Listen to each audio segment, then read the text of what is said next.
weltare ɓiɓɓe fulɓe andu diine maɗa fedde heblo sukaɓe africa weltare tv takkusana hayoni to ɓundu to jamugel to kidira to bakkela ko on takkusan juuɗa ha to galle ceerno alhaji Ahmed Tidiane Ba to Medina Gounass ha to galle ceerno Haruna Ballali to gongeji liduɓe commune Sinthiou Mamadou Boubé ko taari ɗum kala ene jeeya e gardini kabaruji men to leydi Mauritanie fondation Sinima waɗi don dewallal ngal benuji ɗiɗi kamioŋaji ɗiɗi ben faade e mairie des Oyoata to leydi Sénégal gendarmerie Wuro Sogi ɓe dartini convoi Khalifa Salah gonnoɗo e jillu mum balɗe joyyi e nder région de Matam to leydi Mali gonnoɗo Patrias de Niare woni ɓen goto e mawɓe taw ko ardiɓe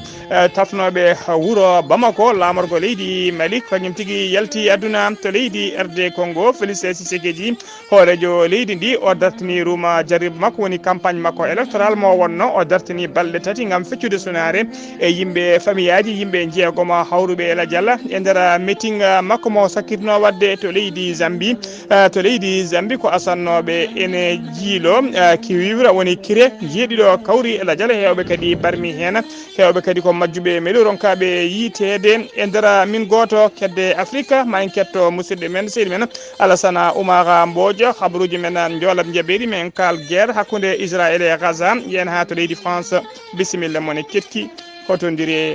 hotodirte joni piren facciren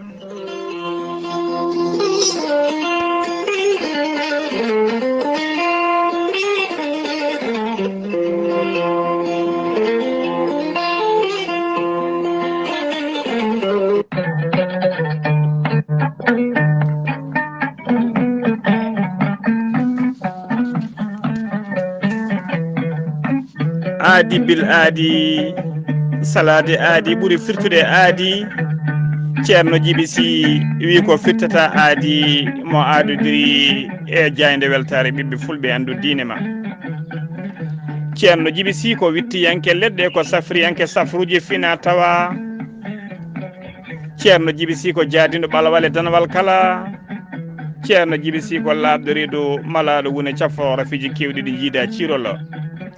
ceerno Djiby Sy Allah luɓi ɗum mbawka e hattani wawde yaltinde mborosaji kewɗi tawateɗe nder reedu neɗɗo tawa reedu mum seekaka ko leɗɗe o rokkanma so tawi a waɗi no wirumani mborosaji ɗi foof jalta ha laaɓa ha jiira guite maɗa tawa reedu ma seekaka ceerno Djiby Sy ne jogui leɗɗe fannuji tati hen fannu goto sa ƴetti ɗum fodde sappo e tati rafin yaltayma ha laaɓa fannu ɗiɗaɓo so tawi a ƴetti ɗum sappo e jeenayi rafin yaltayma ha laaɓa fannu tataɓo waddete koye gawri samme walla gawri suuna so tawi a waɗi ɗum dendagal borosaji gonɗi e nder ɓannuma kala yaltata ha jiira guite maɗa ceerno Djiby Sy ne yawna rewɓe ronkuɓe sowade rewɓe dartoraɓe rewɓe sattoraɓe dewle wonduɓe kista wonduɓe fibrom dogam sitta ceerno Djiby Sy ene yawna worɓe ustoraɓe gorago yawɓe yitede koye mumen ha e jippiɓe leece kala e on fannu ceerno Djiby Sy ne jogui leɗɗe mbiyete ko muuɗa hirda a ƴettat ɗum joni jiituɗa hoorema hano hannirta ni ceerno Djiby Sy ko bawɗo listihara ko indema inde nene ma dokkatamo o haala ko wone nder ɓerde ma ha mbiya yoni ceerno Djiby Sy ne andina dendagal kilineɓe mum yiɗɓe waɗnede listihara mo jogui numéro Orange Money ko numéro Wave on numéro mbatta ko 78 128 35 98 on numéro noon dendagal yiɗɓe waɗnede listihara so tawi a waɗi hen haalisma ma yetto ha no hannirta ni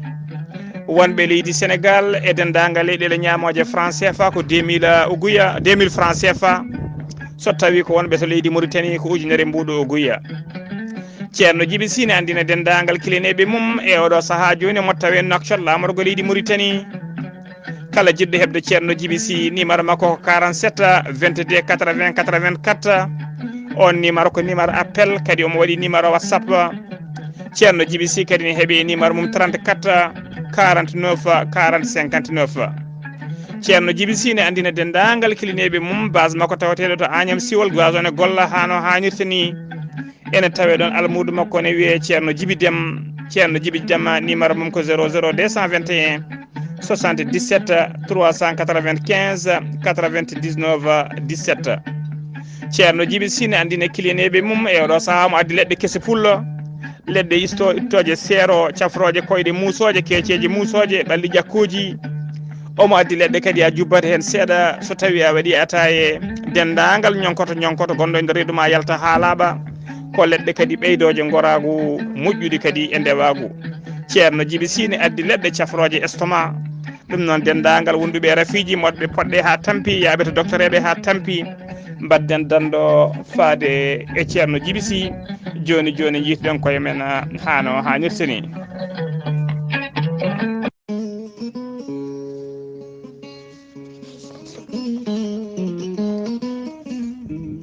cellal ko kañum woni afongalu cellal ala coggu cellal kadi ala ko foti gandal ko hunde moƴƴere no feewi kono gandal kadi jaadugal e nunɗal ɓuuri moƴƴude ceerno Amadou Tidiane Diallo mo melga wuro jinneji ko gando bindi laaɓaɗo leggal ceerno Amadou Tidiane Diallo ko jaadiɗo ɓalawal e danawal kala ceerno Amadou Tidiane Diallo ne safra fiji kewɗi ɗi jiida cirol omo safra wonduɓe koyɗe e keeceje muusoje koyɗe ƴakkoje koyɗe jaaɗoje ɓalli ƴakkoje e guloji kala ceerno Amadou Tidiane Diallo ene safra yimɓe yanoɓe barogal e on fannu kala yahoɓe yanoɓe barogal ceerno Amadou Tidiane Diallo on ɓurodirta balɗe tati taw jomum wi alhamdulillahi rabbil alamina ceerno Amadou Tidiane Diallo ne safrini ɓeena ɓe seeɗineji mbahlini koye mumen ha kabba ceerno Amadou Tidiane Diallo ene safra rafiji kewɗi ɗi jiida cirol ceerno Amadou Tidiane Diallo ene andini dendagal kilineɓe mum so tawi kay oɗon maldana rafi mbawɗa wondude kala e nder balɗe tati a yittat hoorema hano hannirta ni ceerno Amadou Tidiane Diallo ko bawɗo listihara ko indema inde nene ma dokkatamo baɗanteɗo listihara noon ko ujunere mbuɗu ceerno Amadou Tidiane Diallo ne yawrani ɓen ustoraɓe goragu yawɓe yitade koye men e jippiɓe leece kala e on fannu ceerno Amadou Tidiane Diallo ne jogui leɗɗe ɗe mbiyete ko meeɗi moosa ƴettat ɗum joni moosa ha jiituɗa hoorema hano hannirta ni ceerno Amadou Tidiane Diallo ne andina dendagal kilineɓe mum e oɗo saaha joni omo tawe nder leydi Mauritanie to noktor lamrugo leydi Mauritanie galle makko ne tawe hakkude robine 4 e robine 5 étage goto nan ɗon so tawi a yettima sara gara citernaji so tawi a noddima e oɗo numéro leydi Mauritanie woodi 46 94 21 91 ma heɓmo hano hannirta ni dendagal noon yiɗɓe yewtidde e Amadou Tidiane Diallo numéro makko numéro makko WhatsApp ko numéro leydi France mbatta ko 00336 04 04 66 27 ceerno Amadou Tidiane Diallo ene yawrani ɓeena ɗaɓɓoɓe golle e dartoɓe kayitaji kala so tawi on jokkodiri joni mbiya alhamdulillah ceerno Amadou Tidiane Diallo ko laaɓɗo reedu malaɗo wune mbadden danɗo faade makko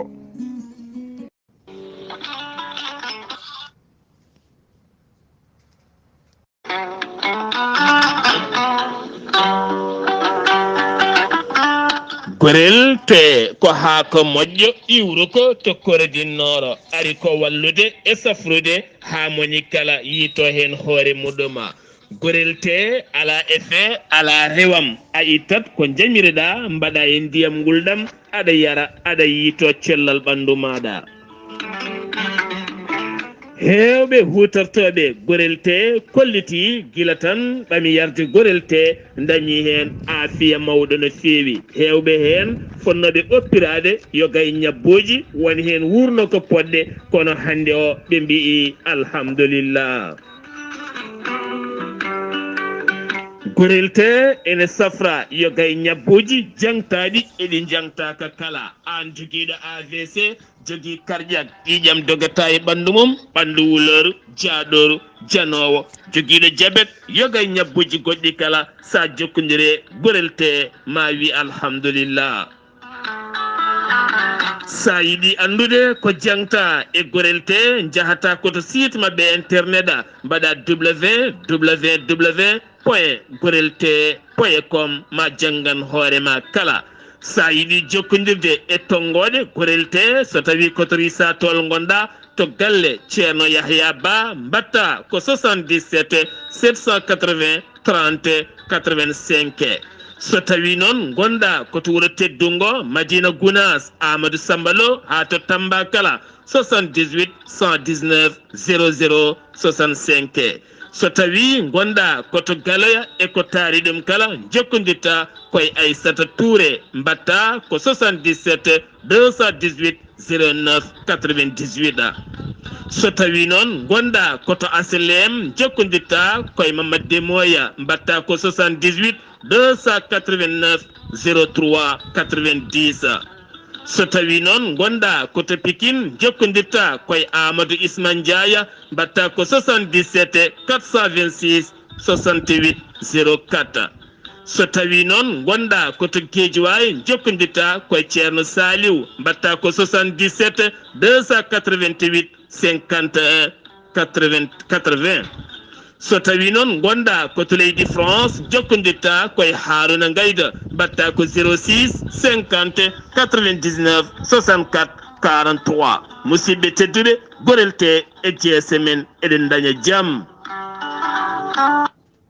kettode kaburuji mon e ɗemngal pulaar Afrique, Asie, Europe, Amérique, Moyen-Orient, Océanie. jam ñalle mon musidɓe tedduɓe eɗen gone dewo tati lewru bowte woni décembre hitande ujunnaji ɗiɗi e nogase tati aleta sappo e jeenayyi lewru jumadul ula hitande ujunere temedde nayyi e capanɗe nayyi e joyyi habaruji mon e ɗemgal pular e sowtaye ko musidɗo mon sehil mon Ghalii Abuu to karallagal ha mbawon yide en to banggue nate ɓosoje ko musidɗo men sehil men Saydou Abou hono no mbiru enen gardidi kabaruji men ko leydi Mauritanie pudotɗen to leydi Mauritanie noon chaîne uji ɗiɗi télévision privé ji taw ko chaîne uji Mauritanie naaɓe naati e oɗo saaha joni e bouquet canal plus ɗi batti noon e oɗo saaha joni nanguede e canal plus ɗum noon ko guila kay e lewru novembre mayno ɗum ɗi batti nanguede e bouquet plus ɗina téléji privé noon ɗiɗi kanji goni hen télé goto wiyete ko Shingiti TV goɗɗo o ene wiye wattaniya ɗiɗo chaîne uji ɗiɗi privé noon e oɗo saaha joni tawtoyi télé national nanguetnoɗo ko ɓooyi e canal plus woni télé biteɗo alla Mauritania ha joni ko leydi Mauritanie keddoɗen fondation cinéma waɗi ɗon woni ballal paydingal no fewi faade e mairie Zoyrata noon kañuma woni capital régional 3e mouro ballal ngal noon ko camion ngaji ɗiɗi ben hen ben goto noon ko kañum ƴakkata tigui o moña balisaji ɗi haɗi pamdita no fewi ben keddiɗo o noon ko kañum woni nawowo ɗin balisaji ha nokkuji ɓurɗi woɗɗude mbawa tigui weddede toon Zoyrata noon ene limte walla ene wiye ni ko wuuro ɓurgol labde e nder Mauritanie kala jaaru ballal ngal noon ɗiɗo camion ngaji ɗiɗi ben ɗi don cinéma walliti mairie Zoyrata jaaru majjine qime ha capanɗe jeegom e nayyi million ene fawi temedde joyyi e nogas joyyi ujunere e temedde joyyi mbuɗu woni 64 millions 525 mille 500 francs 500 uguya hono monsieur Saad Mohamed Avel wata kañum woni maire Zoyrata o holliri hen weltare makko mawde no fewi o yetti o jarni fondation cinéma o ngal ballal paydingal no fewi ko adi ɗum ɗo noon fondation cinéma waɗino kadi to commune mo FDRIC waɗinino ɓe jardin taw ko jardin d'enfant timmuɗo no fewi haydara ala ko ngakki hen ɓe mbaɗino toon kadi don faade e institut supérieur de spécialité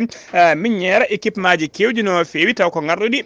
jaaɗuɗi e jamanu ha joni ko leydi Mauritanie keddoɗen Mohamed Bamba Maguette kañum woni président assemblée nationale mo leydi Mauritanie o bismima o joddima e commission de haut niveau woni commission mawɗo no fewi taw ko direction des affaires étrangères parti communiste chinois woni parti ji laamu leydi Chine e gardogol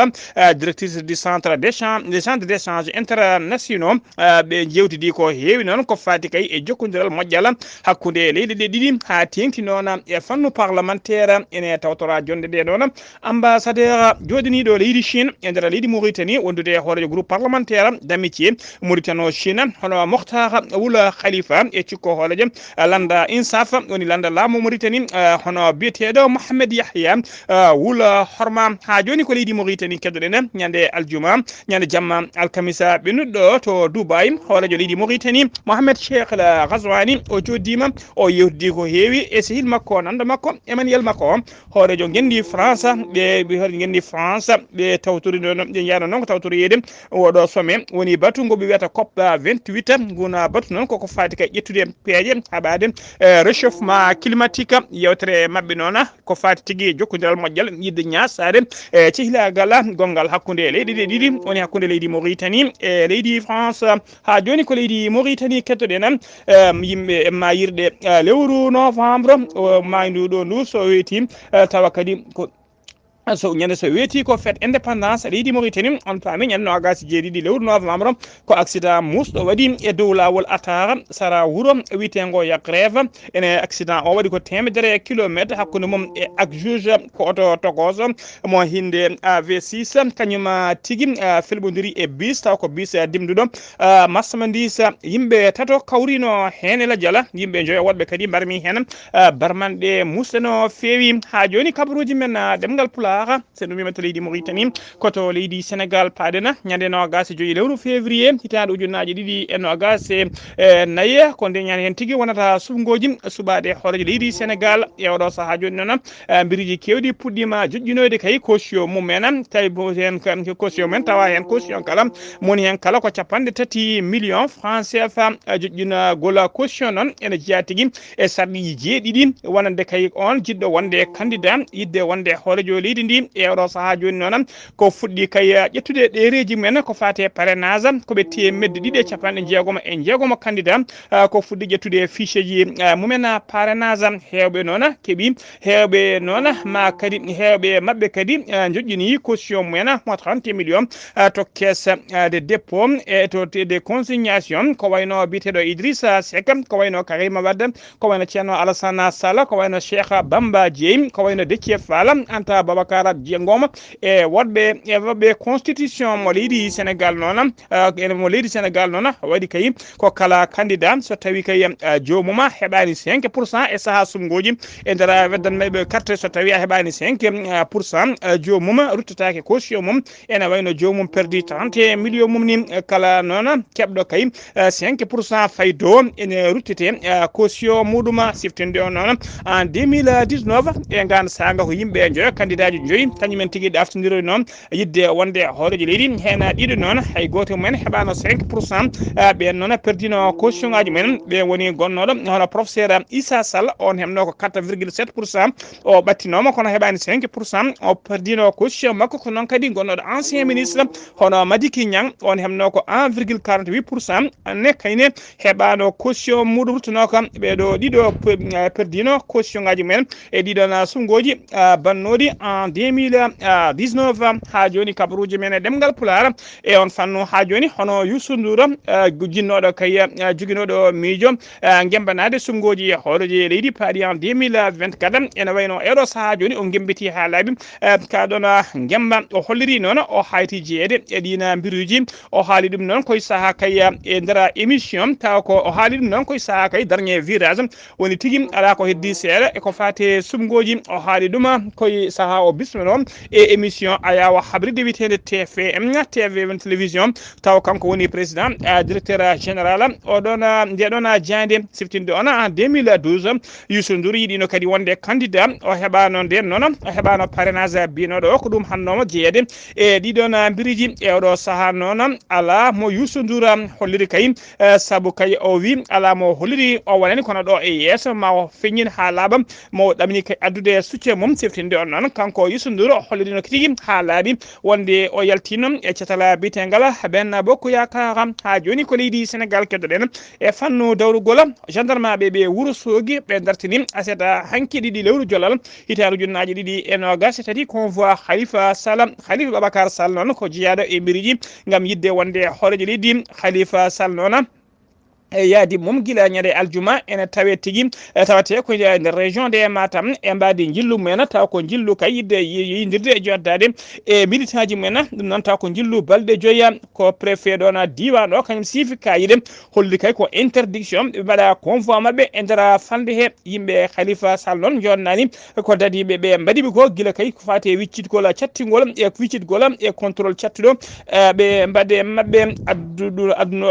ɗum noon adduno toon Khalifa Sall noon ko yidde joddade e yewtidde e militant ji muɗum ha joni ko leydi Sénégal keddoɗen jiyan ha to Touba noon ko sagataɓe wuyɓeɓe hinde braquer uji joguitiɓe ha teddi ko kañumen mbaɗi jangu mumen to base société biteɗo henana Chine tawateɗo to Touba e dow lawol taw ko fade Darou Moussi wuyɓe ɓe noon kutorima tigui pétalaji ɓe pelli piyanɗe kewde no fewi kurala gotal fiɗi chinois goto taw ko cuisinier woni tigui defowo société o on noon barmi hen ene tawe oɗo saaha joni to hôpital e juuɗe safroɓe wuyɓeɓe jaadi toon fodde million ngaji tati taw ko franc CFA wuyɓeɓe kadi hollirama tigui ko ñande jamma aljuma ina wiyata aseta hanki sanga 3h du matin ko nden tigui ɓe mbaɗi jangu ngu ɓe bonni toon kadi matériel kewɗo gendarmerie noon ari waɗi constat mum e oɗo saaha ɓe udditi hen enquête jaƴƴono feewi ha joni ko leydi Sénégal keddoɗen yen ha to Médina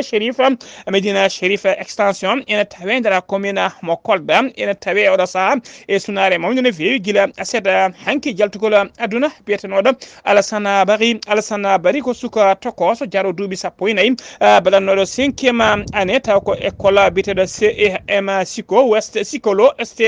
suka o noon koye fijji wonno e nder galle bamum to ko toon fijatno omo waɗa diwdiwguel fallantere ɗon tigui o diwi tekkere noon ne wonno e dande makko no andama kalani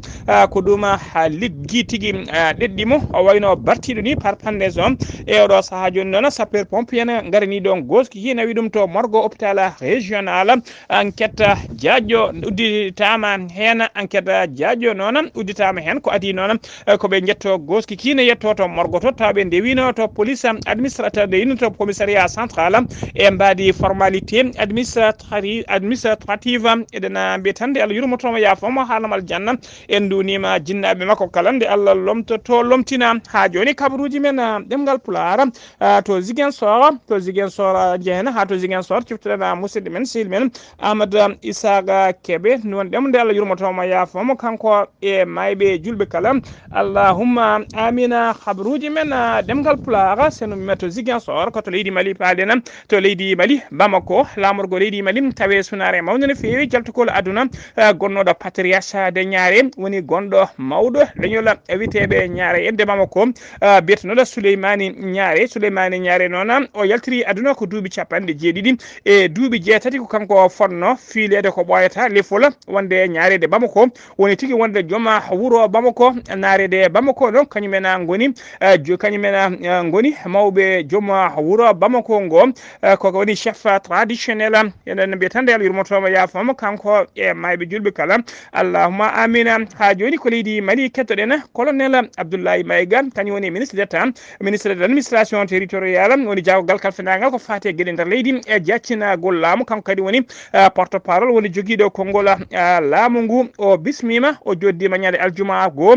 lewru bowte no gonɗen ɗum délégation mawɗo no fewi tawi ko délégation loni mo au niveau ardi délégation noon ko biteɗo monsieur Jean-Pierre Lacroix kañum woni secrétaire général adjoint aux opérations de paix des Nations Unies ko kanko kadi halfina ko fati kay e peejo jaltigol haalaɓa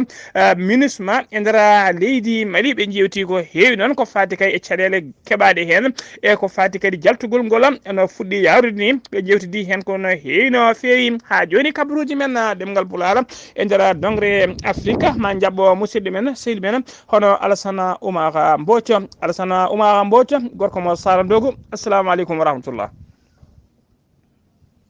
Wa aleykum salam wa rahmatullahi taala wa barakatuh. Ghalii Abuu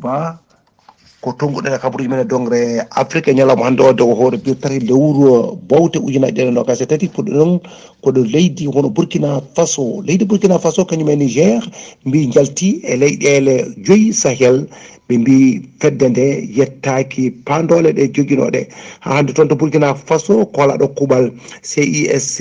e Dawouda Hono Diallo biftama ñande mawde goo lewru bowte ujunnaje ɗe nogas e tati e yonta ɗo yano e hisitinde passeport makko ko ɗon tigui ɓen mbawi kadi diftademo ɗon nawima ha ɗo ɗo gonɗen en ganda haltowo woni Guinée Bissau yimɓe ɗiɗo mbasi toon pitale mumen e dille barnoɗe toon ñande mawde goo lewru hono bowte ujunnaje ɗe nogas e tati ɓe mbi noon hono jeegom woɗɓe mbawi hono barmude hen CEDEAO noon ñiŋi ngal ɗo baɗal bangal toon ngal Cameroun Martinique hono zongo jitanoɗo toon ena wara e lewru silo yawtundu ndu yimɓe ɗiɗo tumanoɓe koko ponno woppitede kono wona ɗoy ɗum addi hono dillere nde jeydiyankoɓe kono ɗiɗo Loïc Lawson wonde e hono nani soso goppitama kono wona ha laaɓi ɓe tumano noon ko e wawde kay wadde tekkere e wona e ɓen e dillinde kadi kono laamu ngu Rwanda mennoɗa hono ardade jagorɗe mabɓe ɓe kadi ko lundiyanke biyeɗo hono Faustin Touangira Mungu gonnoɗo exil mum toon to Belgique ko on hawre e leƴal ñande hoyre-biir ɗiɗi lewru taw kadi ko bowte ujunnaje ɗe nogas e tati o yarano ko duuɓi capanɗe jeeɗiɗi e jeetati bañini ɗum ko landa mabɓe ka toon to Soudan e wayno oni dartinitede hono golle mum ɗe waɗanno toon caggal kay lebbi jeeɗiɗi e ngal ɗo baloniral gongal tongal hakkude ɗen taw kadi ko général uji ɗiɗi banggal to ɗum laamu ngu wawi hono yamirde ɓen nde dartina golle mumen ɗon ɓe bayina ɗon ko ñande mawde goo lewru taw ko bowte ujunnaje ɗiɗi e nogas e tati RDC Congo toon dey ko centre hono quartier ɓen tan keeɓite kay heddade toon gam rewdade rende kay on woteji mabɓe e ñande nogas lewru bowte ɗo gonɗen ndu Ghalii Abuu ko ɗum ɗo dey kemnoɗen tongude e dongre Afrique nde e ñalawma hande mo gonɗo ɗo taw koye dande musidɗo moon Assane Oumar Mbodji gorko mo Sando gam weltare ɓiɓɓe fulɓe andudinema fedde heblo sukaɓe Afrique weltare Ayawu TV. Alassane Oumar Mbodji golle ma jooɗi peewi ha joni to RD Congo woni République démocratique du Congo toon noon ko Félix Tshisekedi kañum woni hoorejo leydi ndi guimbiɗo kay oɗo saaha joni ƴamtoyde ko wiyete deuxiéme mandat gonnoɗo e ruuma mu jarriba o hollori tigui wonde o dartini ruuma jarriba o ɗo e balɗe tati ɗum noon ko gam feccude sunare makko kay e yimɓe jeegomo wasɓe pittali men ñande aljuma goo lewru décembre nde gonɗen ndu to wuuro witego en banza ngu ene tawe nder province mo Congo central e saaha onno e meeting makko ko saaha meeting o noon koye sahade meeting o gasi nde yimɓeɓe jaltata tigui e ngal ɗon boowal ko ɗon tigui waɗi ƴiñodiral kewgal no fewi ha yimɓe jeegomo mbasi hen pittali men hewɓe kadi mbarmi hen to leydi Zambie paaɗen toon ne ko tana musɗo waɗi toon ko en kay ko famdi kala yimɓe jeeɗiɗo kawri toon e ladial hewɓe kadi waɗɓe mbarmi hen ko accident mina o kiwivre ko kañum tigui mabbi e mabɓe woni nokku toɓe ƴewanno cuivre woni kire ko on nokku tigui mabbi e mabɓe kamɓe kala noon koɓe clandestin woni tigui ƴewannoɓe cuivre taw alda e yamirore laamu ngu ɗum waɗi koto nokku mina biyeteɗo CCD ene tawe sara wuuro witego Singola ɗum noon ko temedde nayyi kilométre to banggue rewo lamorgo leydi ndi woni to banggue rewo Lusaka yimɓe nogas woɗɓe leydi nana mabbi e mumen goni ko yiilede woni tigui porté dispari goni ko yiilede jiilaw cattuka no fewi mbiɗen kamɓe kala noon koɓe clandestin hay goto mabɓe ala kayit yamirode kay ƴewde ko fati tigui e oɗon cuivre e nder oɗon mina ha joni kabaruji men ɗemngal pulaar ha joni kabaruji men ɗemngal pulaar ko ten ɗumani meɗen fulloyo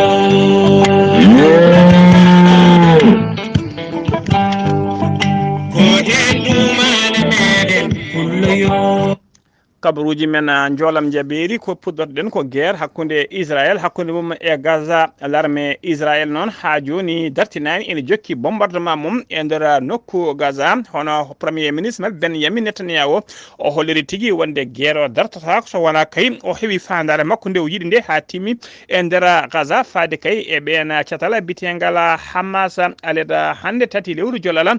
bombard nokkuji kewɗi aynama bomboje e nder Gaza gila aljuma non go lewru décembre ko gila nden trêve woni dartodiral fiyande dartande fiyande nde gila nden ɗum gasi ha laaɓi tuggi noon ko trêve o gasi fay joni hollirama fodde kenen honono holliri kay honono holliri bureau de média ha laamu Gaza ɓe kolliri tigui fodde kenen wona temedde jeeɗiɗo neɗɗo taw ko palestine najo mbarama hen e nder Gaza ɗum noon ko nder waktuji nogas e nayyi cakkitiɗi fodde kene ɓuura temedde jeegom e capanɗe joyo kadi ko barmi hen e nder waktuji nogas e nayyi cakkitiɗi ɗi to leydi France aseta hanki ko jangu seɓɓitingu waɗi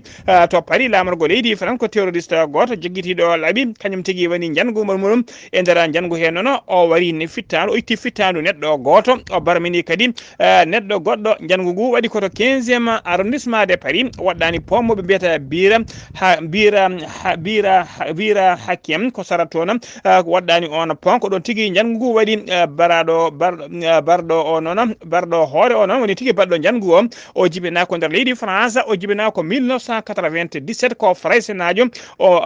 ko français najo omo andira noon wonde kay ko islamiste radical ko noon hollirama noon laamu France holliri tigui wonde tigui e saaha nde waɗata jangu makko o wulli omo wiya Allahu akbar ɓe kolliri noɓe kewiide ni so tawi ko français najo wonde kay jomuma ene wondi e rafi hakkille musidɓe tedduɓe gasi ha laaɓi ceer ko ɗum ɗo wonno ko min tongan noon habaruji men ɗemgal pulaar e sawta he ko musidɗo mon sehil mon Ghalii Abuu to karallagal ha mbawon yiide en to banggue nate ɓosoje ko miñi men sehil men Saydou Abou ketkimalaki jaam yo jaam Allah jogomi jogo on alawma janggo ma en ketto musidɗo men sehil men Sara Blay Sarr